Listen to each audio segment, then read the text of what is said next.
प्यारे साथियों नमस्कार। स्वागत है आप सभी का आपके अपने इस YouTube चैनल गढ़वाल क्लासेज में।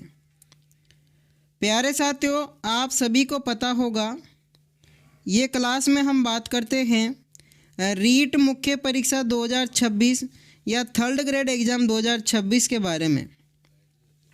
और इसमें हम बात करते हैं उन सभी महत्वपूर्ण क्वेश्चंस के बारे में जो आपसे लगातार पिछले 10 वर्षों से बार बार पूछे जा रहे हैं।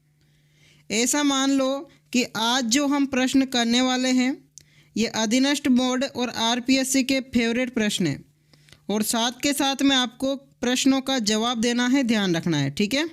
चलो आपका पहला प्रश्न है, बनास बेसिन राजस्थान के किस भौगोलिक विभाजन का हिस्सा है? जल्दी से जवाब दो प्यारे साथियों। बनास बेसिन राजस्थान के किस भौगोलिक विभाजन का हिस्सा है?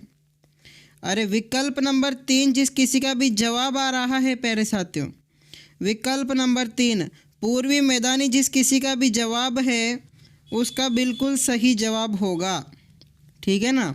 बनास बेसिन किसका भाग है? आपके पूर्वी मैदान का भाग है, ध्यान रखना है। अगला क्वेश्चन देखो, इम्पोर्टेंट हमारा प्रश्न होने वाला है, ध्यान रखना। प्रतापगढ़ किस क्षेत्र का भाग है? प्रतापगढ़ की मैं बात करूं प्यारे साथियों तो आपके जो माही का किनारा होता है उसको हम क्या कहते हैं? काठल।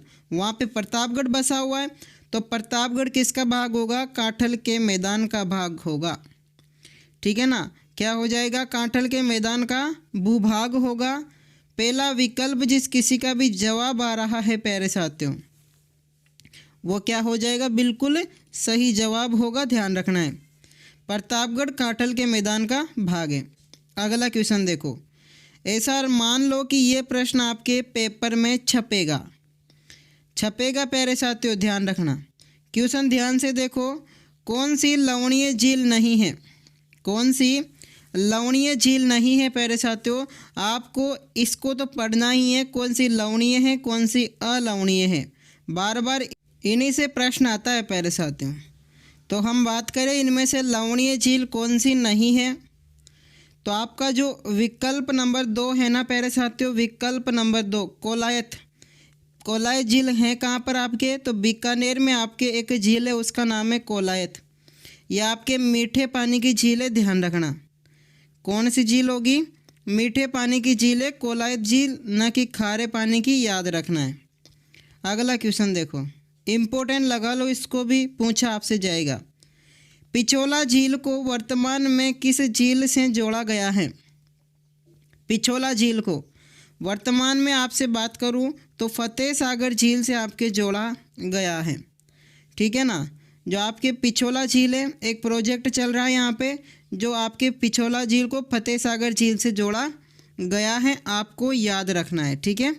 पूछा आपसे जा सकता है। अगला क्वेश्चन देखो, इम्पोर्टेंट प्रश्न है, जरा इसका उत्तर देना। बंद बारेठा और मोती झील अवस्थित है। बंद बारेठा और मोती झील की मैं आपसे बात करूं प्यारे साथियों तो आपके जो ये झील हैं ये कहाँ पर उपस्थित है? जल्दी से जवाब दो। तो प्यारे साथियों जिस किसी का भी जवाब नंबर 4 आ रहा है, नंबर 4 जिस किसी का भी जवाब आ रहा है प्यारे साथियों उसका बिल्कुल सही जवाब होगा। भरतपुर सभी का जवाब है और भरतपुर आपका क्या हो जाएगा? सही जवाब, ठीक है।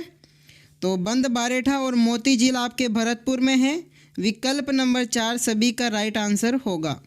अगला क्वेश्चन देखो, क्वेश्चन होगा हमारा, छापी बांध स्थित है। छापी बांध याद रखना, छापी बांध है ये अपने राजस्थान में कहाँ पर है? झालावाड़ ज़िले में है छापी बांध, ठीक है ना। और झालावाड़ में भीम सागर भी हैं आपके, गागरिनी, पिपलाद, चोली बांध, ये सब कहाँ पे? झालावाड़ में, याद रखना, बार बार आपसे पूछा जाएगा, ठीक है। अगला क्वेश्चन देखो, अगला क्वेश्चन है, जेत सागर तालाब कहाँ पर स्थित है? कौन सा तालाब? जेत सागर तालाब। इम्पोर्टेंट लगा लो इसको भी। अब मैं बात करूँ आपसे जेत सागर तालाब की तो जेत सागर तालाब अपने राजस्थान की काशी बूंदी में स्थित है। दूसरा विकल्प हमारा क्या होगा, सही जवाब। जेठ सागर तालाब कहाँ पे स्थित है, बूंदी में। और कौन कौन से तालाब स्थित है यहाँ पे, तो नाम सुना होगा आपने नवल सागर। नवल सागर भी कहाँ पे हैं, आपके बूंदी में हैं। बाकी आपने और भी नाम सुना होगा जैसे जिगजैग बांध, ये भी कहाँ पे हैं, आपके बूंदी में और लाखेरी में स्थित हैं। एक हिंडोली तालाब, ये सब कहाँ पे हैं, आपके बूंदी में, याद रखना है। अगला क्वेश्चन देखो ध्यान से। चंबल नदी पर निर्मित कौन सा बांध राजस्थान राज्य में स्थित नहीं है। आपको इतना तो पता होगा, चंबल नदी पर टोटल 4 बांध बने हुए हैं, ठीक है ना। चंबल नदी पर टोटल 4 बांध आपके बने हुए हैं। सबसे बड़ा बांध जो कि गांधी सागर है और आपके एमपी में स्थित है, ये मंदसौर एमपी में, ठीक है।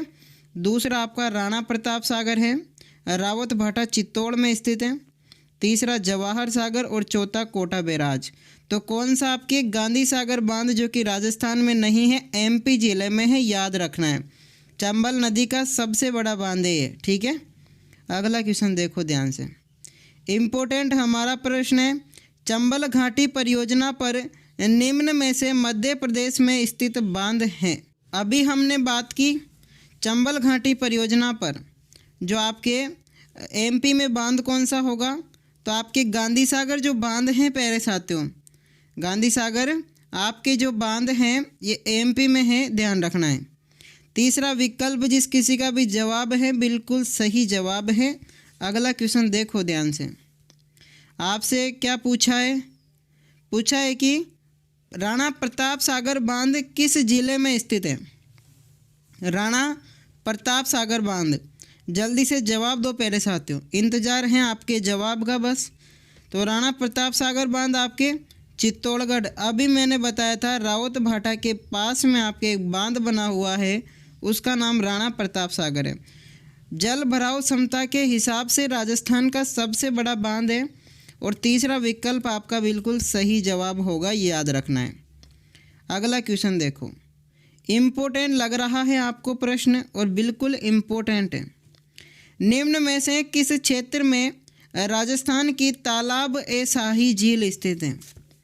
चलो जल्दी से बताओ, निम्नलिखित में से किस क्षेत्र में राजस्थान में तालाब ए शाही झील स्थित है। तो ध्यान रखना, जिस किसी का भी विकल्प नंबर 2 जवाब आ रहा है प्यारे साथियों, विकल्प नंबर 2, धौलपुर में आपके एक झील स्थित है, तालाब ए शाही, याद रखना है, पूछा आपसे जाएगा। अगला क्वेश्चन देखो ध्यान से, हमारा क्या प्रश्न है और क्या पूछा है। बांकली झील निम्न में से किस जिले में अवस्थित है। कौन सी, बांकली झील, याद रखना। बांकली जो झील है ये अपने राजस्थान में एक ज़िला आता है, पाली ज़िला, उस ज़िले में आपकी कौन सी, बांकली झील स्थित है। तीसरा विकल्प है और बिल्कुल हमारा सही जवाब होगा। आपसे पूछा जा सकता है, याद रखना, जैसे बांकली से पाली, ठीक है। अगला क्वेश्चन देखो, इम्पोर्टेंट लग रहा होगा आपको और बिल्कुल इम्पोर्टेंट ही हमारा प्रश्न है। निम्न में से राजस्थान के किस जिले में ताल छापर झील स्थित है। सभी को पता होगा, सभी को लगभग 100% विद्यार्थियों को पता होगा ताल छापर झील के बारे में। कहाँ पर स्थित है, आपके चूरू में स्थित है, याद रखना है। और ताल छापर जो झील है ना, ये आपके ताल शिखर पक्षी अभ्यारण्य का एक हिस्सा है, याद रखना है, ठीक है ना। अगला क्वेश्चन देखो, यहाँ पे कौन सा पक्षी पानी पीने आता है, जल्दी से बताओ कमेंट में। क्वेश्चन देखो, राजस्थान में चुलिया जलप्रपात किस नदी पर स्थित है। जल्दी से इसका जवाब मारो आप कमेंट में फेंक कर, ठीक है। चुलिया जलप्रपात किस नदी पर स्थित है, ध्यान रखना आप, इम्पोर्टेंट आपका प्रश्न हो जाएगा, ठीक है। चुलिया जलप्रपात, जिस किसी का भी जवाब प्यारे साथियों चंबल नदी आ रहा है, चुलिया जलप्रपात आपके चंबल नदी पर स्थित है, याद रखना है। कहाँ पे, चंबल नदी पर स्थित है। तीसरा जो विकल्प है आप सभी का सही जवाब होगा, याद रखना है। अगला क्वेश्चन देखो ध्यान से, हमारा प्रश्न है, राजस्थान में चुलिया जलप्रपात कहाँ स्थित है। राजस्थान में चुलिया जलप्रपात कहाँ पर स्थित है, ध्यान रखना आप। चित्तौड़गढ़ जिस किसी का भी जवाब आ रहा है, रावत भाटा बांध जो है उसके ऊपर जो राणा प्रताप सागर बांध है वहाँ पर स्थित है आपके चुलिया जलप्रपात। विकल्प नंबर 4 जिस किसी का भी जवाब है उसका बिल्कुल सही जवाब है, याद रखना है। अगला क्वेश्चन देखो, हमारा प्रश्न है आपसे क्या कहता है, चुलिया जलप्रपात राजस्थान के निम्न में से किस क्षेत्र में अवस्थित है। चुलिया जलप्रपात राजस्थान के निम्न में से किस क्षेत्र में अवस्थित हैं, तो आपको पता होगा चित्तौड़गढ़ अपने दक्षिण पूर्वी पठारी क्षेत्र के अंतर्गत आता है। चित्तौड़गढ़ अपने दक्षिणी पूर्वी पठारी क्षेत्र के अंतर्गत आता है, तो ये आपका तीसरा विकल्प क्या होगा, सही जवाब होगा, याद रखना है। अगला क्वेश्चन देखो, इम्पोर्टेंट लगा लो, इसको भी आपसे पूछा जाएगा। निम्न में से कौन सी नदी राजस्थान से होकर नहीं बहती है, जल्दी से बताओ। इनमें से कौन सी नदी आपके राजस्थान से होकर नहीं बहती हैं, तो ताप्ती जिस किसी का भी विकल्प नंबर आ रहा है प्यारे साथियों, ताप्ती नदी जिस किसी का भी जवाब है ताप्ती, जल्दी से कमेंट करो ताप्ती किस किस का जवाब है। तो आपके ताप्ती जो नदी है तो कहाँ से होकर गुजरती है ताप्ती, इसका जवाब आपको देना है कमेंट में, जल्दी से बताओ। तो इसका जवाब तो होगा आपका ताप्ती नदी, याद रखना है। अगला क्वेश्चन देखो, क्वेश्चन अति महत्वपूर्ण होगा, कौन सी कामधेनु नदी कहलाती है, कौन सी कामधेनु नदी कहलाती है, तो याद रखना है आपको। कामधेनु नदी का जब आपको पता चल जाए तो याद रखना चंबल नदी को हम क्या कहते हैं, कामधेनु। क्या कहते हैं चंबल नदी को हम, कामधेनु कहते हैं। और विकल्प नंबर 2 आप सभी का क्या होगा, विकल्प नंबर 2 आप सभी का बिल्कुल सही जवाब होगा, ध्यान रखना है। अगला प्रश्न देखो ध्यान से, चंबल नदी का उद्गम है, चंबल नदी का उद्गम याद रखना। चंबल नदी का जो उद्गम हुआ है ये कहाँ से हुआ है, जानापाव की पहाड़ियाँ हैं आपके, जानापाव की पहाड़ियाँ एमपी में हैं, वहाँ से आपके चंबल नदी का उद्गम हुआ है, याद रखना है। अगला प्रश्न देखो ध्यान से, चंबल नदी राजस्थान में निम्न में से किन जिलों की सीमा बनाती है।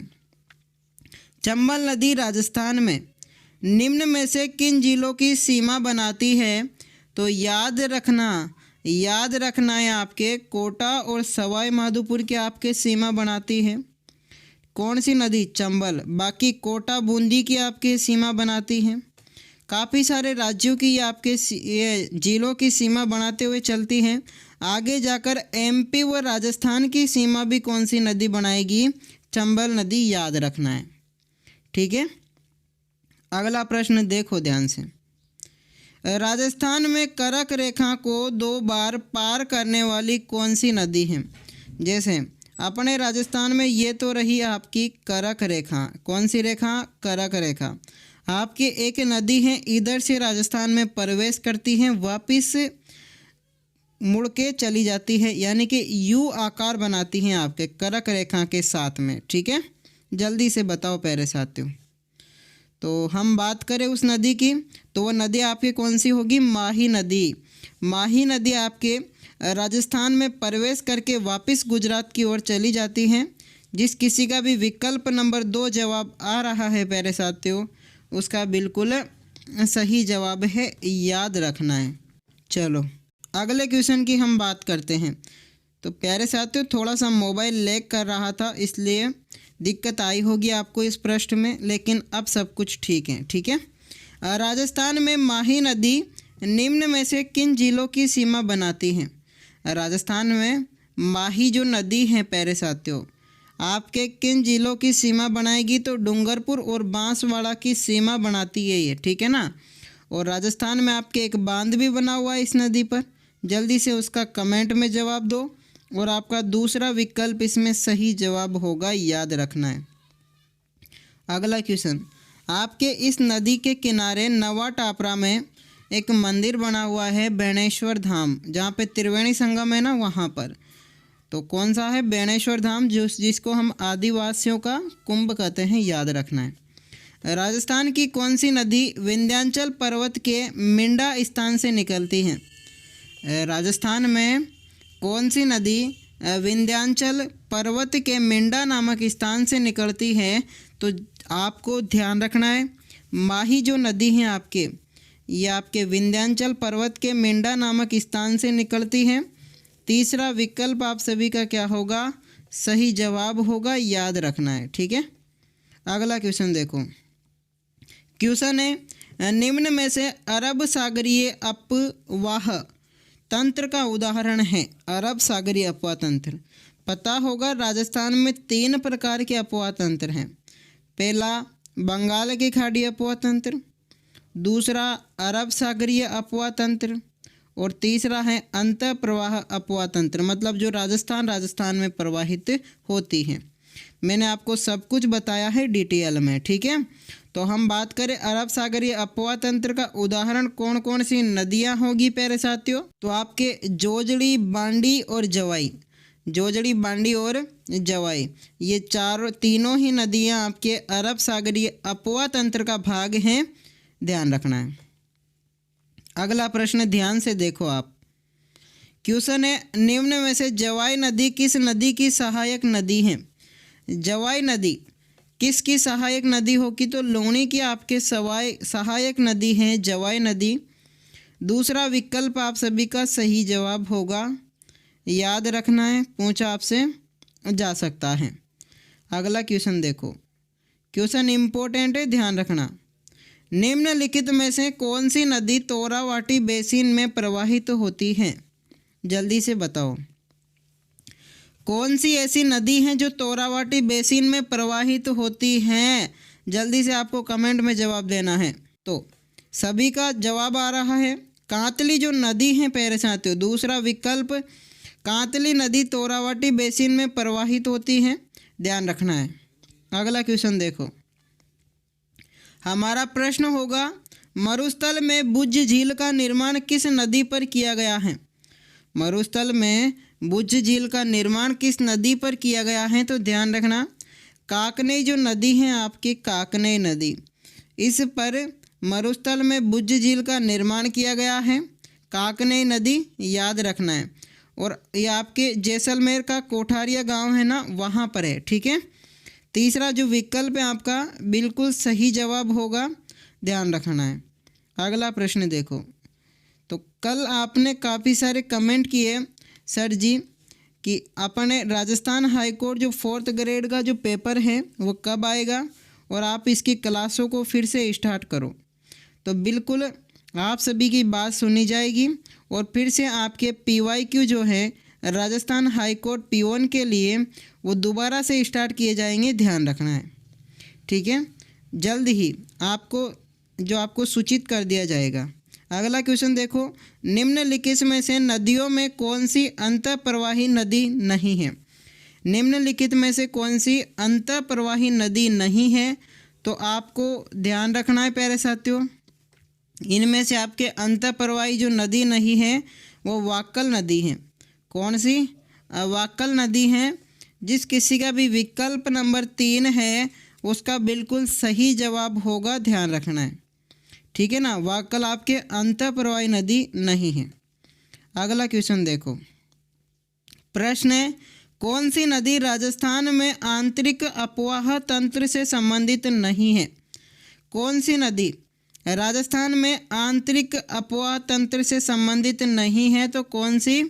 डाई जो नदी है आपके, ये आंतरिक अपवाह तंत्र से संबंधित नहीं है।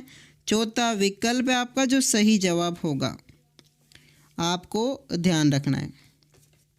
अगला प्रश्न देखो ध्यान से, निम्न में से कौन सी आंतरिक अपवाह नदी है?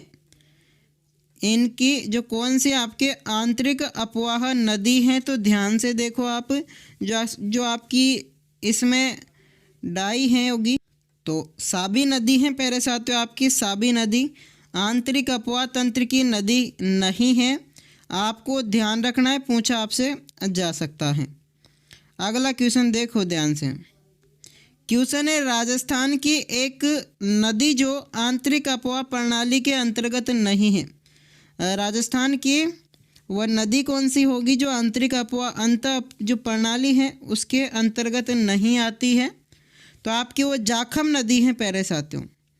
पहला जो विकल्प है आप सभी का बिल्कुल सही जवाब है। जाखम जो नदी है आंतरिक अपवा तंत्र का हिस्सा नहीं है। ठीक है, अगला क्वेश्चन देखो ध्यान से।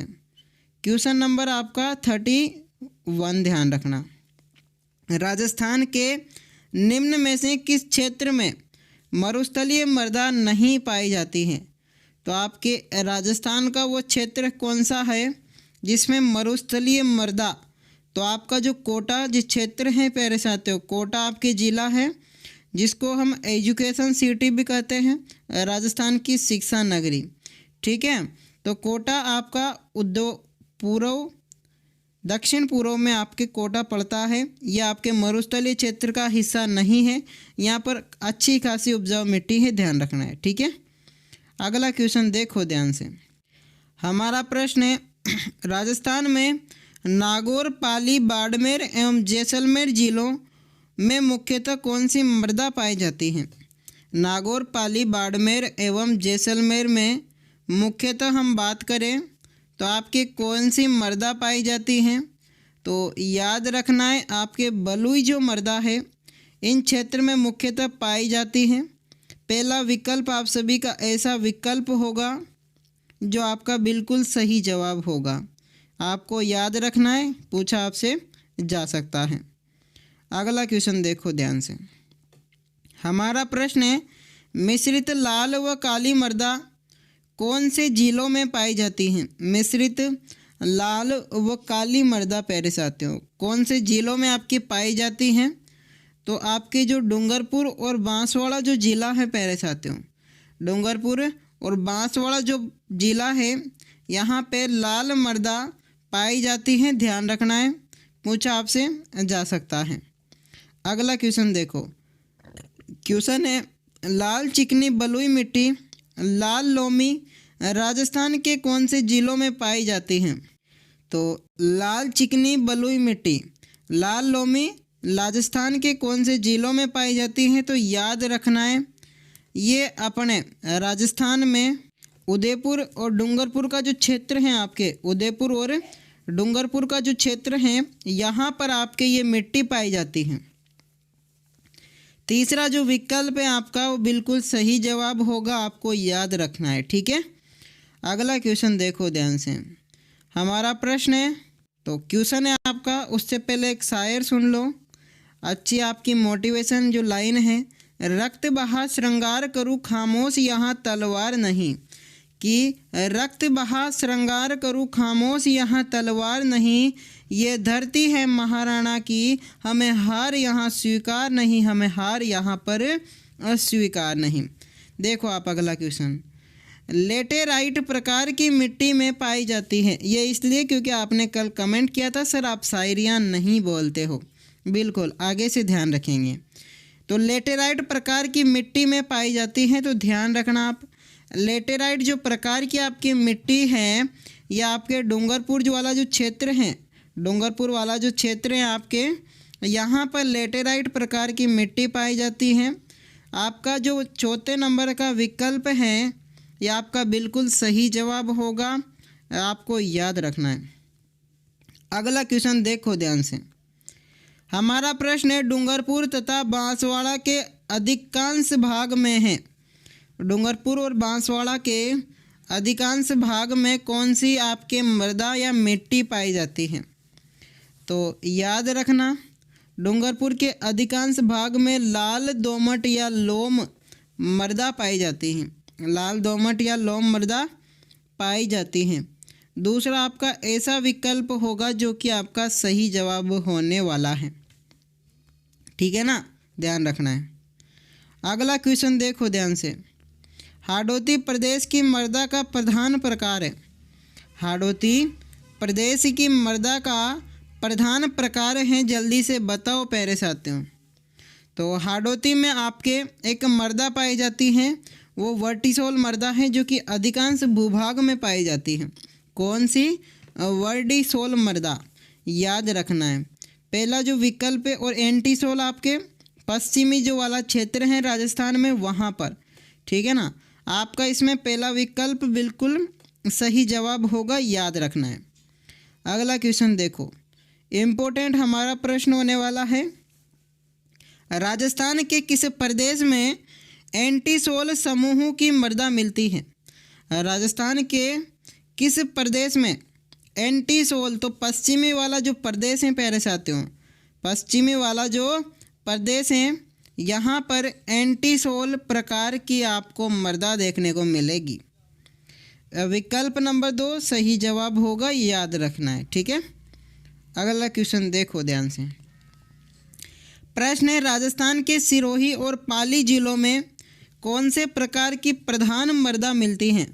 राजस्थान के सिरोही और पाली जिले में कौन से प्रकार की प्रधान आपको मृदा मिलेगी? तो याद रखनी है, वहाँ पर हमें इनसेप्टिसोल, कौन सी? इनसेप्टिसोल जो आपके मृदा वहाँ पर मिलती है।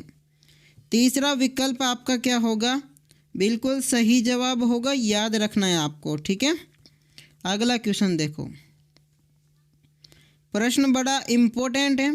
कोपेन के जलवायु वर्गीकरण के अकॉर्डिंग बाड़मेर एवं झुंझुनू जिलों के किस जलवायु प्रदेश में समाहित हैं? बाड़मेर और झुंझुनू किस में आपके समाहित होगा रे? जल्दी से कमेंट करो। जिस किसी का भी जवाब आपका BSHW आ रहा है, यानी कि जो आपका अर्ध शुष्क जलवायु वाला जो प्रदेश है उसमें आपका बाड़मेर आएगा और झुंझुनू आएगा। विकल्प नंबर 2 आप सभी का क्या होने वाला है?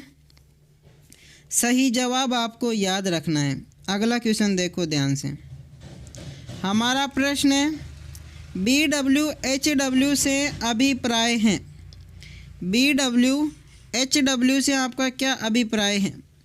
तो शुष्क उष्णकटिबंधीय जो मरुस्थलीय वाला जो क्षेत्र है उसको हम BWHW के नाम से जानते हैं।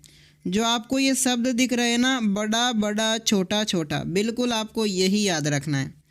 ऐसे मत समझना कि सर ने खुद की मर्जी से 2 बड़े 2 छोटे लिख दिए, यह आपका कोड नंबर है, याद रखना है, ठीक है। आपका जो तीसरा विकल्प है आपका वो बिल्कुल सही जवाब होगा। अगला प्रश्न देखो, क्वेश्चन नंबर 43 है आपका, क्वेश्चन नंबर 43।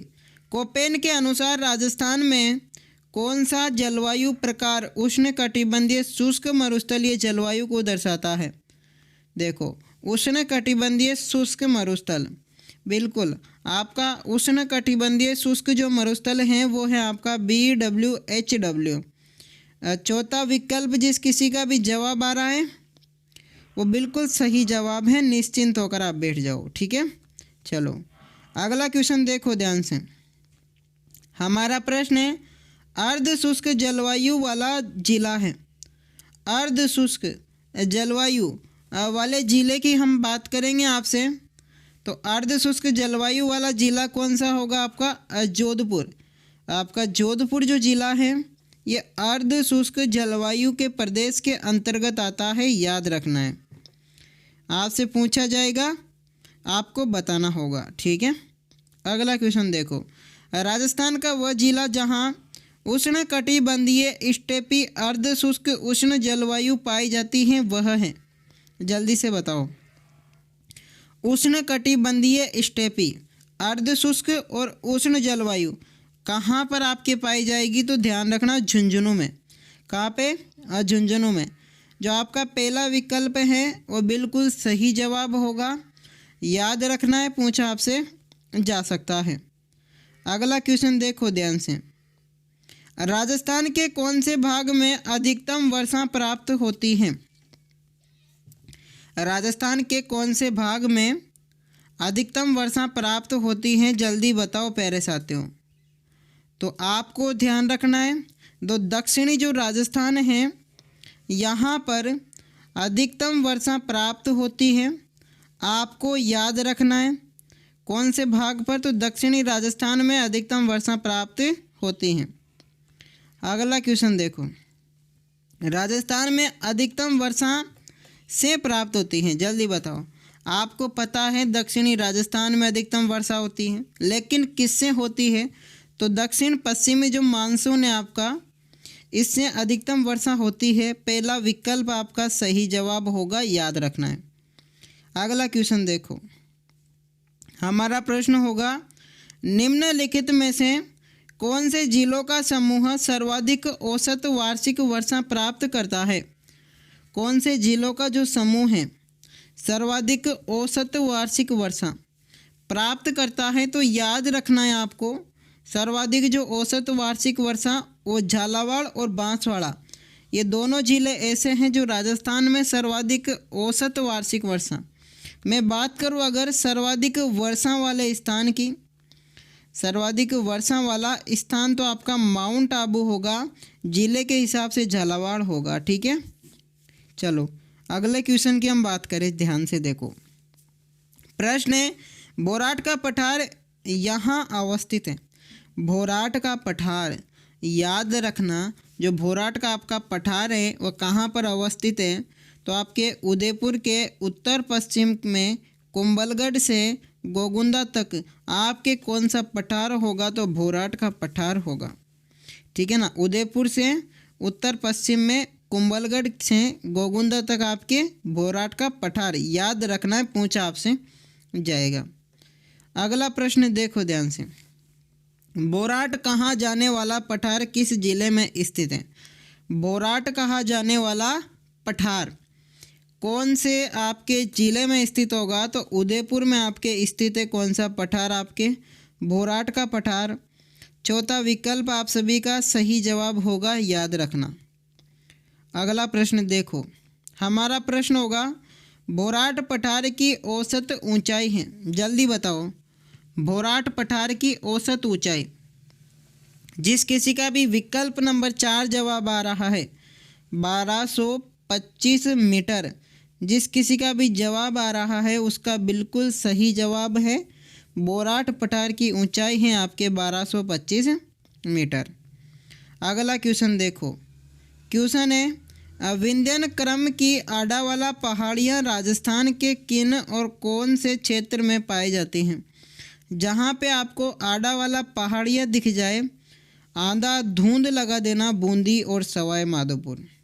ठीक है, जहाँ पे आपको विंध्यन कगार क्षेत्र में आडावाला जो पहाड़ियाँ दिख जाए तो आपकी होगी बूंदी और सवाई माधोपुर की पहाड़ियाँ। दूसरा जो विकल्प है आपका बिल्कुल सही जवाब होगा, याद रखना। अगला क्वेश्चन देखो, क्वेश्चन नंबर आपका है 53, कौन सा होगा? Question number 53। चलो क्वेश्चन नंबर 53 है, चारों ओर से पहाड़ियों से घिरे हुए उदयपुर बेसिन को स्थानीय भाषा में किस नाम से जाना जाता है? तो चारों ओर से पहाड़ियों से घिरे हुए उदयपुर बेसिन को हम किस नाम से जानते हैं? तो याद रखना है, गिरवा के नाम से जानते हैं। किस नाम से? गिरवा के नाम से जानते हैं। दूसरा विकल्प जिस किसी का भी जवाब आ रहा है उसका बिल्कुल सही जवाब होगा, ध्यान रखना। अगला प्रश्न देखो ध्यान से, हमारा प्रश्न है गिरवा पहाड़ियाँ किस जिले में स्थित है? कौन सी पहाड़ियाँ आपके? गिरवा की पहाड़ियाँ। तो गिरवा पहाड़ियाँ अपने मैं बात करूँ आपसे तो कहाँ पे? उदयपुर में स्थित हैं। जो आपके चारों तरफ से जो घिरी हुई पहाड़ियाँ हैं वही हैं गिरवा पहाड़ियाँ। आपका तीसरा जो विकल्प है वो सही जवाब होगा, याद रखना है, आपको पूछा आपसे जा सकता है। अगला प्रश्न देखो ध्यान से, निम्न में से कौन सा बांगड़ के नाम से भी जाना जाता है? निम्न में से कौन सा बागड़ के नाम से भी वागड़ के नाम से? तो आपको याद रखना है, बागड़ के नाम से हम जानते हैं माही मध्य का जो मैदान है उसको हम मध्य माही का जो मैदान है उसको हम बागड़ के नाम से जानते हैं, ध्यान रखना है। ठीक है, अगला क्वेश्चन देखो ध्यान से, इम्पोर्टेंट हमारा प्रश्न है, 56 का मैदान राजस्थान के निम्नांकित किन जिलों में विस्तृत हैं? 56 का मैदान किन किन जिलों में आपके 56 का मैदान विस्तृत है? तो ध्यान रखना, मध्य आपकी जो 56 का मैदान है ये बांसवाड़ा डूंगरपुर में, जो आपके माही वाला जो क्षेत्र है वहाँ पर ही। बांसवाड़ा डूंगरपुर में आपके 56 का मैदान विस्तृत है, ध्यान रखना। अगला क्वेश्चन देखो, 56 में दो चीज़ें आती है, एक तो 56 का मैदान और आपके 56 की पहाड़ियाँ कहाँ पर स्थित है प्यारे साथियों, जल्दी से कमेंट में बताओ। 56 बेसिन किन जिलों में है, वह जिला है। तो आपके बांसवाड़ा वो ऐसा जिला होगा जहाँ पर 56 बेसिन स्थित है, ध्यान रखना है। आपके दूसरा विकल्प आप सभी का सही जवाब होगा। अगला क्वेश्चन देखो, हमारा प्रश्न है, राजस्थान का कौन सा भौगोलिक अंचल सबसे अधिक ऊंचा है। राजस्थान का ऐसा कौन सा भौगोलिक अंचल है जो सबसे अधिक ऊंचा है। आपको याद रखना है प्यारे साथियों, जो आपका इसमें अरावली पर्वत है ना, कौन सा पर्वत, अरावली पर्वत, ये सर्वाधिक ऊंचा जो है पर्वत है, ध्यान रखना। सर्वाधिक ऊंचा भौगोलिक अंचल है। पहला विकल्प आप सभी का क्या होगा, सही जवाब होगा, याद रखना है। अगला क्वेश्चन देखो, क्वेश्चन है, राजस्थान का प्रमुख जल विभाजक है। मतलब इस प्रकार से तो आपके अरावली की पहाड़ियाँ हैं, सॉरी इस प्रकार से हैं, इस प्रकार से तो आपकी अरावली की पहाड़ियाँ हैं जो आपके नदियों को भी विभाजित करती हैं, इधर वाली अरब सागर, इधर वाली बंगाल की खाड़ी। तो जल विभाजक रेखा ऐसे भी देखो, ये पहाड़ी है, इसके इधर तो आपके अधिक वर्षा होती है, इधर वर्षा की मात्रा कम है। तो आपके अरावली की पहाड़ियाँ जल विभाजक रेखा के रूप में काम करती हैं। आपका पहला विकल्प ऐसा विकल्प होगा जो सही जवाब होगा, याद रखना है। अगला प्रश्न देखो, जैसलमेर स्थित अकाल काष्ठ जीवाश्म पाकर की आयु लगभग कितनी मानी जाती है। जैसलमेर में स्थित है आपके आकलवुड फॉसिल पार्क या आकल काष्ठ जीवाश्मों की आयु लगभग 18 करोड़ मानी जाती है। कितने करोड़ वर्ष, ध्यान रखना, 18 करोड़ वर्ष आपके ये मानी जाती हैं। अतः दूसरा जो विकल्प है वो जिस किसी का भी विकल्प आ रहा है प्यारे साथियों, दूसरा जिस किसी का भी जवाब आ रहा है वह बिल्कुल सही जवाब है। इनका जो जीवाश्मों की आयु है वो 18 वर्ष मानी जाती है, ठीक है। अगला क्वेश्चन देखो, क्वेश्चन नंबर 61, 61वां हमारा प्रश्न है, राजस्थान में आकल काष्ठ जीवाश्म उद्यान किस स्थान पर स्थित है। इम्पोर्टेंट प्रश्न है। आकल काष्ठ जीवाश्म उद्यान तो याद रखना आकल में ही आपके स्थित होगा, आकल में आपके स्थित हैं आकल काष्ठ जीवाश्म पार्क। आपका जो विकल्प नंबर 2 होगा वो बिल्कुल सही जवाब होगा। आपको याद रखना है, पूछा आपसे जा सकता है।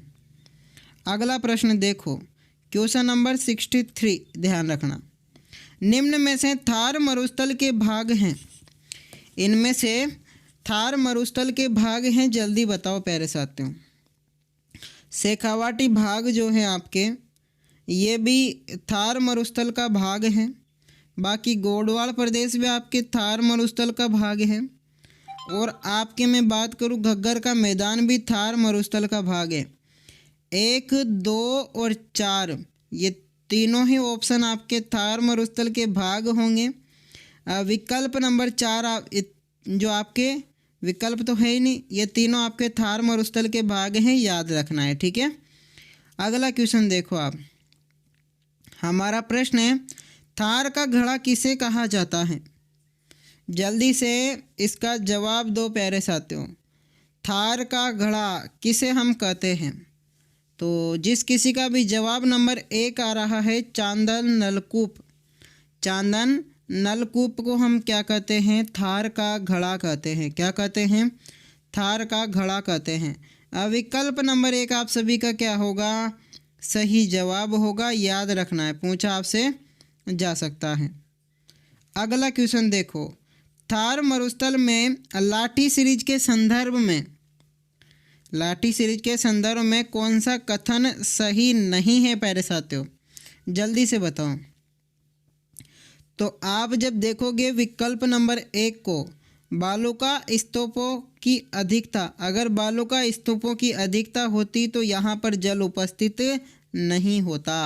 तो आपका पहला विकल्प ही गलत हो जाएगा और विकल्प नंबर 1 आप सभी का सही जवाब होगा, याद रखना है, ठीक है।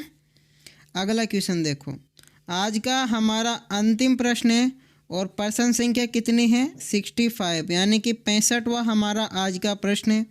आज टोटल हमने 65 प्रश्न किए हैं, ठीक है। किस जिले में राष्ट्रीय जीवाश्म उद्यान नेशनल वुड फॉसिल पार्क स्थित है? पता होगा आप सभी को। तो आकल वुड फॉसिल पार्क जैसलमेर और बाड़मेर जिले दोनों में स्थित है, ठीक है ना। जैसलमेर में स्थित है, आपको ध्यान रखना है। सॉरी, बाड़मेर में नहीं है, जैसलमेर में है, ठीक है। आपका दूसरा विकल्प सही जवाब होगा।